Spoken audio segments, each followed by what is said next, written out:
இதற்கு நமது smart phone முழுவதுமாக சுவிட்ச் ஆஃப் ஆகும் வரை நீங்கள் அதனை பயன்படுத்தினால் உங்களது போனின் பேட்டரியின் வாழ்நாள் பாதிக்கப்படுவதோடு அதன் செயல்திறனும் குறையும் என்ற உண்மை பலருக்கும் புரிவதில்லை. மேலும் உங்களது போனை சார்ஜ் செய்த பின்னர் தனது 100% கொள்ளளவை எட்டிய பின்னும் பல மணி நேரம் போனை சார்ஜிங்கில் விட்டுவிடுவது கட்டாயமாக தான் அதன் செயல்திறனை பாதிக்கும். எனவே எப்போதும் தேவைக்கு அதிகமான நேரம் போனை சார்ஜில் வைத்திருப்பதை தவிர்ப்பது நல்லது. மேலும் நாம் பயன்படுத்தும் போனின் பேட்டரியானது 100% சார்ஜிங் எட்டியவுடன் அதன் சார்ஜில் இருந்து எடுத்து விடுவதை உறுதி செய்து கொள்ள வேண்டும். தேவைக்கு அதிகமான நீங்கள் போனை எவ்வளவு சார்ஜில் விடுகிறீர்களோ அந்த அளவிற்கு அதோட வாழ்நாள் குறையும். ஆனால் தற்போது வரும் நவீன ஸ்மார்ட் போன்களில் பேட்டரி முழு சார்ஜிங்கை எட்டியவுடன் தானாகவே துண்டித்துக் கொள்ளும் வசதி உள்ளதே.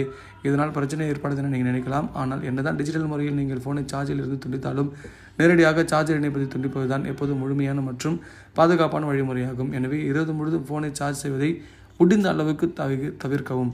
இதை பற்றி உங்கள் கருத்தை கமெண்ட் பாக்ஸில் பதிவு பண்ணுங்கள். இதே போன்று பல அப்டேட்டான விஷயங்களை தெரிஞ்சுக்கிறதுக்கு நம்ம அப்டேட் ஜங்ஷனை லைக் பண்ணி ஷேர் பண்ணி கமெண்ட் பண்ணுங்கள். சப்ஸ்கிரைப் பண்ணுங்கள் மக்களே.